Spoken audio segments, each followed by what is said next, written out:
Di sebuah sudut desa yang tenang, jauh dari hiruk-pikuk kota besar, hiduplah seorang pemuda bernama Rian. Tangannya selalu kotor oleh tanah dan matanya memancarkan kedamaian setiap kali ia memandangi deretan tanaman hias di kebun kecilnya. Dari Monstera deliciosa yang menjuntai anggun, Philodendron variegata yang langka, hingga Anthurium crystallinum dengan daun beludru yang memakau, setiap tanaman adalah hasil cinta dan kerja kerasnya. Namun, di balik keindahan itu, tersimpan kegelisahan.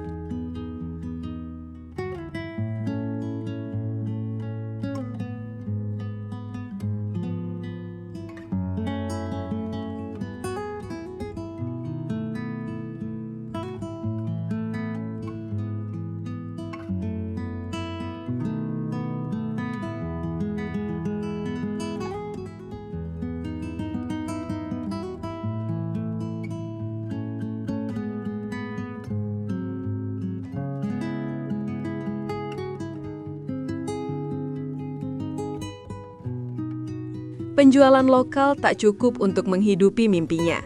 Pasar di sekitar desanya sudah jenuh dan harga yang ditawarkan seringkali jauh di bawah ekspektasi. Rian tahu, tanaman-tanaman eksotis miliknya memiliki potensi yang jauh lebih besar.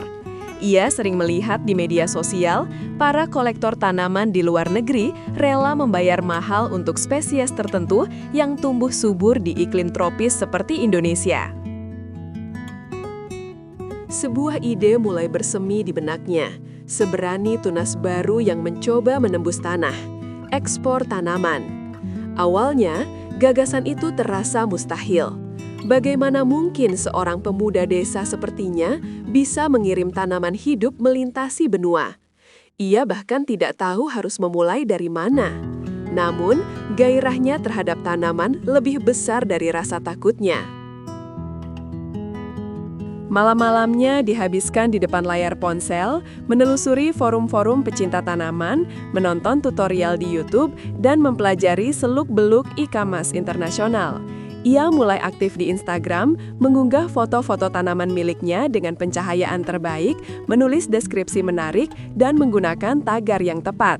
Perlahan, pengikutnya bertambah, dan beberapa pembeli lokal mulai berdatangan. Ini adalah langkah kecil, tapi memberi Rian harapan. Peluang pertama datang dari seorang kolektor di Amerika Serikat yang menemukan akun Instagram Rian.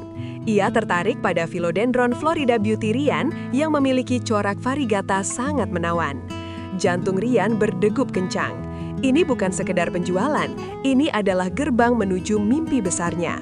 Namun, kegembiraan itu segera diikuti oleh kebingungan dan kecemasan. Bagaimana cara mengirim tanaman hidup melintasi samudra? Apa saja dokumen yang dibutuhkan? Rian mulai belajar tentang prosedur ekspor. Istilah-istilah seperti Phytosanitary Certificate, Sertifikat Fitosanitari, Customs Declaration, dan Quarantine memenuhi pikirannya. Ia harus mengurus sertifikat fitosanitari dari Balai Karantina Pertanian yang menyatakan tanamannya bebas hama dan penyakit. Prosesnya tidak mudah. Ia harus bolak-balik ke kantor karantina yang jaraknya lumayan jauh dari desanya, mengumpulkan dokumen, dan menunggu inspeksi. Seringkali ia merasa putus asa dengan birokrasi yang berbelit. Masalah lain muncul, pengemasan. Bagaimana cara memastikan tanaman tetap segar dan tidak rusak selama perjalanan berhari-hari dalam kotak tertutup? Rian bereksperimen dengan berbagai metode.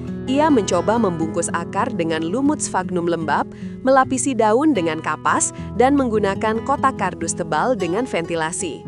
Beberapa percobaan awalnya berujung pahit. Tanaman yang dikirim ke pelanggan domestik terkadang tiba dalam kondisi layu, patah, atau bahkan busuk. Uang kembali harus ia keluarkan, dan reputasinya terancam. Ia merasa seperti seorang ilmuwan gila yang terus mencoba formula baru di laboratoriumnya. Hanya saja, laboratoriumnya adalah kebunnya, dan subjek percobaannya adalah tanaman kesayangannya. Salah satu momen paling menjatuhkan adalah ketika ia berhasil mendapatkan order besar dari seorang pembeli di Eropa untuk koleksi Anthurium langka. Rian menghabiskan waktu berhari-hari mengemasnya dengan hati-hati. Ia yakin kali ini akan berhasil. Namun, beberapa minggu kemudian, ia menerima email berisi foto-foto tanaman yang tiba dalam kondisi mengenaskan. Layu parah, sebagian busuk, dan daunnya menguning. Pembeli sangat kecewa, dan Rian harus menanggung kerugian besar. Air mata hampir menetes dari matanya. "Mungkin ini bukan jalanku," bisiknya pada diri sendiri di tengah tumpukan kotak kardus yang kosong. Namun, di tengah keputusasaan itu, ada suara lain yang berbisik, suara gairah yang tak pernah padam. Ia melihat kembali foto-foto tanaman yang sehat dan indah di kebunnya. Ia tahu potensi itu nyata, ia hanya perlu mencari cara yang lebih baik. Kegagalan itu menjadi guru terbaiknya. Rian mulai mencari tahu lebih dalam tentang pengemasan. Ia menemukan teknik bare root, akar telanjang, yang populer di kalangan eksportir tanaman. Tanaman dicuci bersih dari media tanamnya, akarnya dibungkus lumut sphagnum kering atau tisu basah, lalu diberi fungisida untuk mencegah jamur.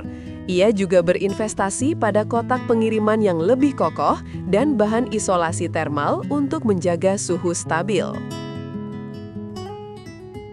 Untuk pengiriman, ia menjalin kerjasama dengan jasa ekspedisi kargo yang memiliki pengalaman dalam penanganan barang hidup dan menawarkan layanan pengurusan bea cukai. Ia juga memperkuat strategi pemasarannya. Foto-foto di Instagram bukan lagi sekedar bagus, tapi profesional. Ia mulai membuat video pendek proses perawatan dan pengemasan, menunjukkan transparansi dan dedikasi. Ia berinteraksi aktif dengan pengikutnya, menjawab setiap pertanyaan dengan sabar dan memberikan tips perawatan. Kepercayaan adalah mata uang paling berharga di dunia penjualan online, dan Rian membangunnya perlahan tapi pasti. Titik balik terjadi ketika ia berhasil mengirimkan beberapa pesanan kecil ke Jepang dan Kanada tanpa kendala berarti. Umpan balik positif mulai berdatangan. Pembeli memuji kualitas tanamannya dan metode pengemasannya yang inovatif. Perlahan tapi pasti, reputasinya sebagai eksportir tanaman hias yang andal mulai tersebar di komunitas pecinta tanaman global. Order mulai mengalir deras, bukan lagi dari 1-2 pembeli, melainkan puluhan, bahkan ratusan setiap bulannya. Rian menyadari ia tidak bisa bekerja sendirian lagi. Ia mulai memberdayakan tetangga-tetangganya, terutama ibu-ibu rumah tangga dan pemuda pengangguran di desanya. Mereka dilatih untuk membantu merawat tanaman, melakukan pembersihan akar, dan mengemas pesanan sesuai standar ketat yang telah ia tetapkan. Kebun kecilnya kini telah berkembang menjadi pusat pembibitan dan pengemasan yang ramai. Ia bahkan bekerja sama dengan petani lokal lainnya, membeli tanaman dari mereka dengan harga yang layak, lalu mengekspornya. Ini menciptakan efek domino positif bagi perekonomian desanya. Dari sebuah desa terpencil, tanaman-tanaman eksotis dari kebun Rian kini telah menjelajah ke berbagai penjuru dunia, Amerika Serikat, Kanada, negara-negara Eropa, Jepang, Australia, bahkan hingga Timur Tengah. Ia telah membuktikan bahwa dengan semangat pantang menyerah, kemauan untuk belajar, dan adaptasi terhadap teknologi, batasan geografis bukanlah penghalang untuk mencapai kesuksesan. Rian, pemuda dengan tangan kotor tanah itu, telah mengubah mimpinya menjadi kenyataan, membawa harum nama Indonesia melalui keindahan flora tropisnya ke panggung dunia.